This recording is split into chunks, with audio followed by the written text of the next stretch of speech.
ओम या श्री स्वयं सुकृतिनां भवनेष्वलक्ष्मी पापात्मनां कृतिदयां हृदये सुबुद्धि श्रद्धा सदां कुलजना प्रभवस लज्जा ताम त्वां नतास्म परिपालय देव विश्व। नमस्कार, मैं हूं आचार्य विक्रमादित्य। आज हम आपके समक्ष उपस्थित हैं आचार्य वाणी के माध्यम से, इस चैनल के माध्यम से, जिसके साथ आप लगातार जुड़े रहते हैं। और आज हम बताने जा रहे हैं आपको कुंभ राशि वालों के लिए, शनि प्रधान राशि वालों के लिए। शनि महाराज स्वयं जिस राशि में अभी विराजमान चल रहे हैं, लेकिन 7.5 का दौर भी आपका चल रहा है। तो ऐसे में 16 तारीख का दिन बृहस्पतिवार का अवसर, अष्टमी का योग है, वृद्धावस्था में थोड़ी सी बढ़ गई है तिथि। ऐसे में जानकी नवमी का अवसर है, बड़ा सुंदर अवसर है। और ग्रहों का योग आपके लिए बड़ा सुंदर योग बना हुआ है, नव शक्ति का संचार कर रहा है, नव विचारों को देने के योग बना रहा है। और ऐसे में इसका पूर्ण लाभ लेने के लिए आपको थोड़ा सा और अपने को सरल बनाने का प्रयास करना है। शनि महाराज इस वक्त आपकी राशि के अनुसार से बिल्कुल चंद्रमा के सम्मुख आके बैठे हुए हैं। मन और अंतःकरण आपस में एक दृष्टिपात एक दूसरे को कर रहे हैं। तो बिल्कुल सुंदर योग है, बिल्कुल सही बात आपके मनोमस्तिष्क में आ रही है, उस पर कम अमल करने की ज़रूरत है। लेकिन शनि जो है ना, वो अमल करने में दिक्कत लाते हैं, वो विश्वास करने में थोड़ी दिक्कत लाते हैं। और जब तक विश्वास जागेगा नहीं, तब तक आप अपनी उस शक्ति को पहचानेंगे नहीं। तो ऐसा ध्यान रखते हुए कार्य करें। देखिए, बड़ा सुंदर अवसर है। यदि कोई स्वास्थ्य में समस्या चल रही हो, तो ऐसे में जानकी नवमी का योग है। माँ भगवती सीता जी ने हनुमान जी को भी अजर अमर, साक्षात शिव को अजर अमर होने का आशीर्वाद दिया। और उसके बाद ही उनका नाम अष्ट चिरंजीवी में आया, अश्वत्थामा बलिर्व्यासो हनुमानश्च विभीषणा। तो यानी जैसे ही उनको ये शक्ति प्राप्त हुई और उन्होंने क्या कर दिया, पूरी लंका को तहस नहस उजाड़ कर दिया। तो ऐसे में ध्यान रखना चाहिए कि ये अजर अमर का वरदान यदि मिलेगा तो माँ से ही मिलेगा। और माता जी के सुंदर भजन को कर पूजन कर आप इस सुंदर दिवस पर उनका आशीर्वाद प्राप्त करने का अवश्य दीजिएगा, योग बनाइएगा, कष्ट को दूर करने का सुंदर अवसर प्राप्त होगा। 17 तारीख का दिन शुक्रवार का अवसर, नवमी तिथि, रवि योग का सुंदर योग। ऐसे में ये आपके लिए बड़ा सुंदर योग बन रहा है, नवशक्ति का संचार कर रहा है और नए कार्यों को आरंभ करने के लिए भी दिन अच्छा दिखाई देता है। लेकिन एक बात ध्यान रखिएगा, शुक्र और बृहस्पति इन दिनों अस्त चल रहे हैं। दोनों के अस्त होने के कारण से बड़े मुहूर्त नहीं, लग्न शुद्धि नहीं है पूरी तरह से। छोटे मोटे कार्य करने हो तो उनके लिए खरीद फरोख्त इत्यादि का, कोई नया वाहन घर में लाना, इन सबको कार्य करने के लिए रवि योग सुंदर तरीके से आपके लिए लाभ के योग बना रहा है। और ये इसका पूर्ण लाभ गौ सेवा कर आप बृहस्पति को भी ताकत दे सकते हैं और साथ साथ शुक्र को भी ताकत दे सकते हैं। तो गौशाला में जाके गाय का पूजन करें, हरी घास गाय को खिलाएं, ज्वार खिलाएं, मक्का खिलाएं, और ये सब उपाय करके सुंदर तरीके से लाभ लेने का प्रयास कीजिए। 18 तारीख का दिन शनिवार का अवसर, दशमी तिथि और ग्रहों का परिवर्तन का योग। सुबह 4:03 पर चंद्रमा जो है कन्या राशि में प्रवेश करेंगे। ये आपके लिए लाभ की स्थिति करेंगे। नए कॉन्ट्रैक्ट साइन करने के योग हो सकते हैं, नए कोई ना कोई विशेष तौर पर कार्य को आरंभ करने का सुंदर अवसर बन सकता है। ऐसे में आपको ध्यान रखते हुए कार्य करना चाहिए। शनिवार का अवसर है और शनि महाराज आपकी राशि में लग्न में बैठे हुए हैं और जिनकी राशि कुंभ है, उनके लिए 7.5 भी चल रही है। तो ऐसे में शनि की 7.5 को दूर करने के लिए अवश्य शनि का उपाय करें। शनि स्तोत्र का पाठ करें। नमः कृष्णाय नीलाय शतिकंठ निभाय च, नमः कालाग्नि रूपाय कृतांताय च वै नमः। ये दशरथ कृत शनि स्तोत्र है और ये सुंदर उपाय है। एक ही स्तोत्र अवेलेबल है शास्त्र में, जो दशरथ जी के द्वारा शनि महाराज का किया गया है। यदि आप इसका एक बार भी स्तवन 7.5 के समय में आप हर रोज़ कर लें, तो शनि की 7.5 का दुष्प्रभाव जो है वो बिल्कुल आपको परेशान नहीं करेगा। लोग कहते हैं ना क्या क्या उपाय करें, कैसे करें, ये वो दिव्य उपाय है, इसको कर लीजिए। 7.5 अभी आपकी करीब 3.5 साल बाकी है, तो ध्यान रखिएगा, नहीं तो बहुत सारे जो शुभ लाभ होने थे वो नहीं हो पाएंगे। तो उसको ध्यान रखते हुए कार्य करें। बात कर लेते हैं 19 तारीख की। तो 19 तारीख को रविवार का अवसर और एकादशी का सुंदर योग पड़ रहा है। मोहिनी एकादशी का सुंदर योग है और ये मोहिनी एकादशी बहुत दिव्य एकादशी है। इसकी कथा भी बड़ी दिव्य है और ये भक्त और भगवान की अद्भुत स्थिति उत्पन्न करती है, दिखाती है। ये आपके मति के भ्रमों को दूर करने का प्रयास करती है कि भगवान सदा हमारे लिए हर रूप में आने को तैयार है। हम भक्त तो बने। हमारे जीवन में हमारे द्वारा हर समय कहीं ना कहीं गलती होती रहती है। जो मनुष्य जो है वो विशेष तौर पर मानव जो है वो गलती का पुलिंदा ही है। और तो ऐसे में हमारे तो हर स्टेप पे कहीं ना कहीं गलती होती है। कहा जाता है कि भगवान भोलेनाथ को प्रसन्न करने के लिए भस्मासुर ने साधना करी। भगवान भोलेनाथ प्रसन्न हुए और भक्त पे प्रसन्न होना, भगवान तो बड़े सुंदर तरीके से प्रसन्न हो जाते हैं। जैसे आपकी माँ आपका छोटा सा एक कार्य करके माँ को प्यार से एक बार देख तो लो, वो प्रसन्न हो जाएगी ना। तो आपके लिए सुंदर तरीके से फिर वो अनिष्ट थोड़ी सोचने वाली है। तो आप सोचो कि ऐसे ही भगवान प्रसन्न हो जाते हैं। प्रसन्न हो गए तो जाके उसने मांग लिया भगवान से, भगवान ऐसा आशीर्वाद चाहता हूँ कि मुझे अजर अमर कर दो। भगवान ने कहा ये तो नहीं हो सकता भाई, अजर अमर तो कोई नहीं हो सकता इस संसार में। तो बोला फिर ऐसा आशीर्वाद दो कि मेरा शत्रु मेरे सामने आए, जिसमें भी अपना हाथ रख दूं वो भस्म हो जाए। भगवान कहते हैं चल तथास्तु। अब तथास्तु तो कह दिया, लेकिन भस्मासुर के मन में तो खोट आ जाग गया उसी वक्त। बोले इन्हीं को सबसे पहले शांत करूं, इनको भी इन्होंने ही कहीं ना कहीं, यही पराशक्ति है संसार की। अब भगवान आगे आगे और भस्मासुर पीछे पीछे। भगवान विष्णु ने देखा अरे भगवान ये स्थिति में पहुंच गए, तो तत्काल वहाँ मोहिनी रूप धारण करके भगवान प्रस्तुत हुए और उन्होंने वशीभूत कर लिया उस भस्मासुर को, और स्वयं भी नाचे और जैसे से मोहित हो गए। मोहिनी अवतार से तो कौन मोहित नहीं हो सकता था, तो भस्मासुर की तो बिसात क्या थी, वो भी भगवान से प्रसन्न हो गया। अब वो मोहित होकर बस ऐसा भाव हुआ कि जैसे से भगवान नृत्य कर रहे वो भी नाचना शुरू कर दिया। और भगवान ने नाचते नाचते जैसे ही अपना हाथ अपने सिर पे रखा, भस्मासुर ने भी अपना हाथ अपने सिर पे रखा और वो भस्म को प्राप्त हुआ। ये कथा बताती है, ये कथा कुछ और नहीं बताती। लोग सोचने वाले पता नहीं कहाँ कहाँ पहुँच जाएंगे, लेकिन ये कथा बताती है कि भगवान अपने भक्तों के कष्ट को दूर करने के लिए कोई भी स्वरूप धारण कर सकते हैं। आप भक्त बनने का प्रयास तो करिए। ग्रहों का योग आपके लिए बड़ा सुंदर है इस दिन विशेष तौर पर।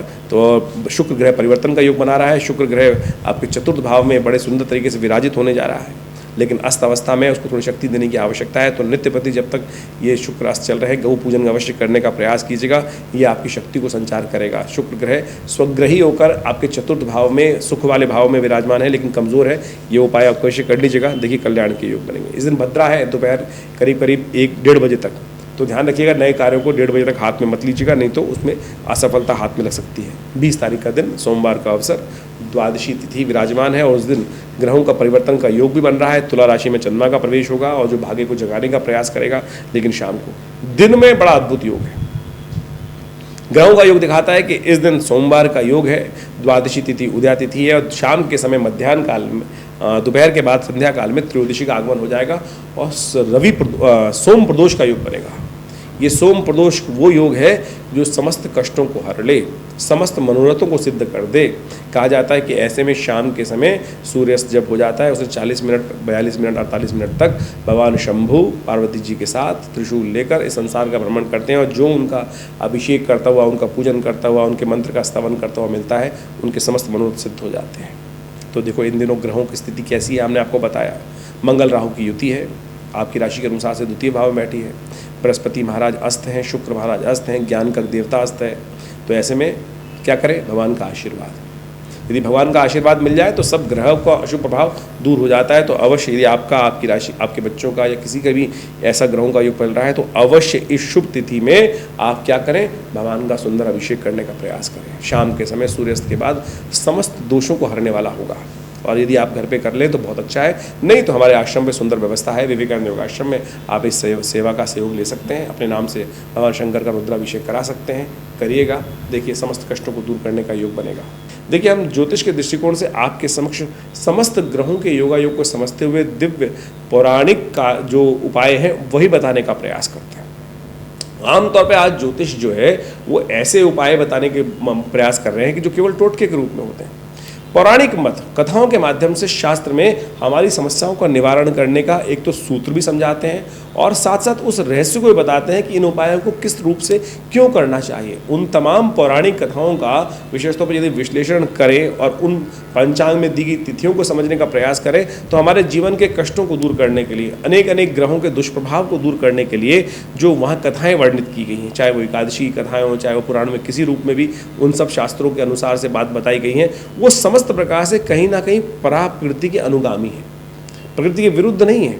चाहे वो भगवान किसी भी रूप में भगवान का पूजन करना, भगवान का अभिषेक करना, मंत्र जप करना, दान करना, ये सब के सब वास्तविक तौर पर आपके इन रहस्यों को उद्घाटित करते हैं कि कैसे आप अपने जीवन में सरलता से, बड़े बिना किसी बहुत बड़े प्रयास से अपने बड़े से बड़े भयंकर कष्ट को दूर करने के योग बना सकते हैं। तो इन सब कथाओं के माध्यम से जिस प्रकार से जिनके जीवन में कष्ट आए, आप सोचिए भगवान शंभु के जीवन में भी सरलता के कारण से कैसा कष्ट आया। देखिए भस्मासुर को उन्होंने वरदान दे दिया और उसके बाद वरदान देने के बाद कि जिस पे भी हाथ रखेगा वो गंगा उसका वो भस्म हो जाएगा। तो ऐसे में उसने मन में बुद्धि जाग, कहाँ से दुर्विचार जागा कि भगवान आपके सिर पे रख देता हूँ हाथ, पहले आप ही टेस्ट करके बताओ। तो भगवान शंभु वहाँ से निकलना पड़ा उनको, वहाँ से, क्योंकि वरदान था उसको और वो वरदान निष्क्रिय हो नहीं सकता था। तो कहा जाता है कि भगवान विष्णु वहाँ स्वयं उपस्थित हुए और उन्होंने भगवान शंभु की वहाँ पर जाके रक्षा करी, और जैसे उसको मोहित करने के उपरांत मोहिनी अवतार धारण किया और नृत्य करते करते उसको भी अपने साथ नचाते नचाते जैसे ही भस्मासुर ने भगवान ने अपने सिर पे हाथ रखा और उस भस्मासुर ने भी अपने ही हाथ को अपने सिर पे रख लिया और वो विध्वंस को प्राप्त हुआ। तो ये कथा दिखाती है कि भगवान अपने भक्तों को किसी भी रूप में छोड़ते नहीं, कहीं भी उनके जीवन में कष्ट हो तो उससे निवृत्ति करने का योग बनाते हैं। तो अपने शास्त्र को, अपने विशेष तौर पर पुरानी कथाओं को सुंदर रूप से हमें समझने का प्रयास करना चाहिए। ये विशेष तौर पर ये सब नृत्य जो भी कथाओं के रूप से मानवीयकरण के रूप में कथाओं को उपस्थित किया गया है, मेरे और आपके मन के प्रश्नों को दूर करने के लिए दिया गया है। हमारे जब तक मन में अनेक अनेक प्रकार से, ये कहीं भी इस प्रकार से नहीं कि भगवान कोई शक्ति से कम है या ज़्यादा है, ये सारे भाव ऐसे हैं कि हमारे जीवन में संपूर्ण रूप से विद्वान होते हुए भी, ज्ञानवान होते हुए, शक्ति संपन्न होते हुए भी कहीं ना कहीं कुछ त्रुटियाँ हो जाती हैं और उस त्रुटियों का हमें भोगना पड़ता है। लेकिन यदि हम तत्वनिष्ठ रहें, सत्य का आचरण करते रहें, भगवान का भजन करते रहें। शंभु करते क्या है? नित्यपति भगवान का स्तवन ही करते हैं। उनको आंख में बंद कर कर किसका नाम स्मरण करते हैं? भगवान का ही तो, प्रभु परात्पर का ही तो नाम स्मरण करते हैं। शास्त्र में यहाँ इन तीनों शक्तियों में कहीं कोई छोटा बड़ा नहीं बताया गया है। तो हम इसी सूत्र को समझते हुए, इन्हीं रूपों को समझते हुए जो हम उपाय आपको नित्यपति बताते हैं, उन सबको निदान करते हुए अवश्य कार्य करने का प्रयास करना चाहिए। कुछ लोग हैं जो आज हमारे शास्त्र पर अनेक प्रकार के प्रश्नों को उपस्थित करने का प्रयास करते हैं। शास्त्र कहीं गलत नहीं है, मेरा जो मैं आपको ज्ञान दे रहा हूँ वो कहीं ना कहीं कमी हो सकती है, किसी विद्वान में कोई ना कोई मिसइंटरप्रिटेशन करने की बात हो सकती है, लेकिन शास्त्र में जो भी कथाएं उपस्थित की गई हैं वो सारी की सारी हमारे जीवन में कल्याण के मार्ग को प्रशस्त करने वाली। ये विवेकानंद योगाश्रम, मैं आचार्य विक्रमादित्य, इसी अपने चैनल के माध्यम से आप सबके समक्ष इन सब रहस्यों को धीरे धीरे रखने का प्रयास कर रहे हैं। ज्योतिष के माध्यम से हम इन कथाओं को भी आपके समक्ष रखते हैं, तो जिससे आपके प्रश्नों का भी समाधान हो। और विवेकानंद योगाश्रम में तो इस संबंध में बहुत सारा अद्भुत कार्य किया जा रहा है, स्वाध्याय कराया जा रहा है। हर रविवार को विशेष तौर पर जो आश्रम में नित्यपति 8 घंटे यज्ञ होता है, रविवार के दिन हम उस कार्यक्रम में स्वाध्याय की व्यवस्था कराते हैं। आप स्वयं उसमें भाग ले सकते हैं, यज्ञ में भाग ले सकते हैं।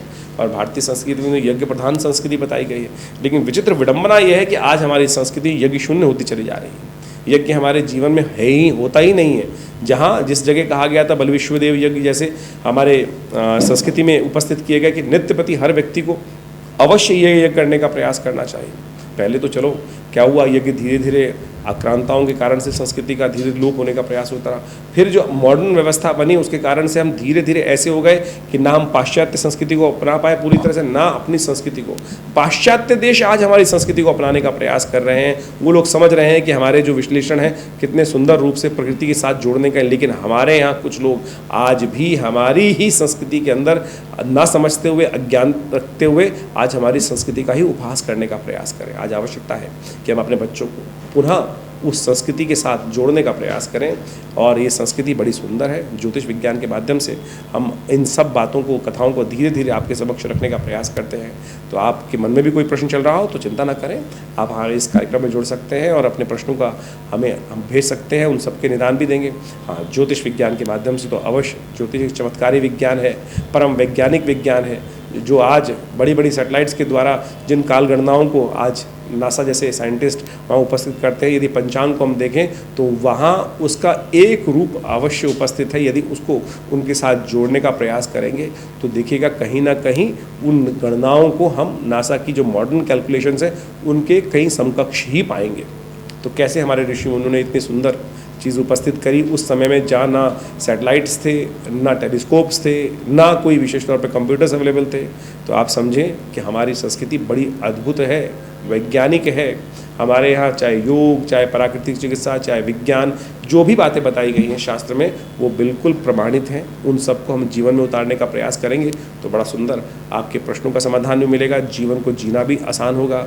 और जीवन जीने की कला हमारे संस्कृति के अलावा तो शायद किसी और संस्कृति में इतनी सुंदर तरीके से नहीं बताई गई है। विवेकानंद योगाश्रम में आप बहुत सारे कार्यक्रमों के लिए पधार सकते हैं। हम समय समय पर आपके साथ जुड़े रहते हैं, आपके प्रश्नों का समाधान देते हैं।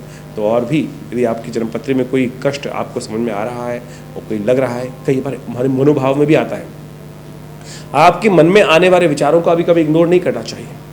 आपके विचार, क्योंकि कहीं ना कहीं शास्त्र कहता है यावत पिंडे तथा ब्रह्मांडे, जैसे इस परमात्मा, जैसे इन संपूर्ण, आप भी ये कहा गया है कि इसी शरीर रूपी पिंड के स्वयं ब्रह्म है, स्वयं उसके मालिक हैं, तो आपका कहीं ना कहीं कनेक्शन उस परमात्मा तत्व से जुड़ा हुआ है। तो बहुत सारी बातें इंट्यूशन के रूप में आपके मनोमस्तिष्क में आती हैं, तो उसको यदि कोई नेगेटिव या पॉजिटिव बात आ रही है तो उसको जन्मपत्री के साथ, विचारों के साथ जोड़ने का प्रयास करना चाहिए। वो सत्य होती हैं और उनमें आप अनुभव का लाभ भी ले सकते हैं। तो हमने प्रयास किया है कि हम इस चैनल के माध्यम से, आश्रम के माध्यम से आपके साथ जुड़े रहें। आप भी हमारे साथ जुड़ सकते हैं। फ़ोन नंबर्स आपके सामने स्क्रीन पे अवेलेबल है, वेबसाइट एड्रेस अवेलेबल है, विवेकानंद योग आश्रम का एड्रेस अवेलेबल है। आइए विवेकानंद योग आश्रम में हमारे साथ मिलकर सुंदर संस्कृति का निर्माण करें। धन्यवाद।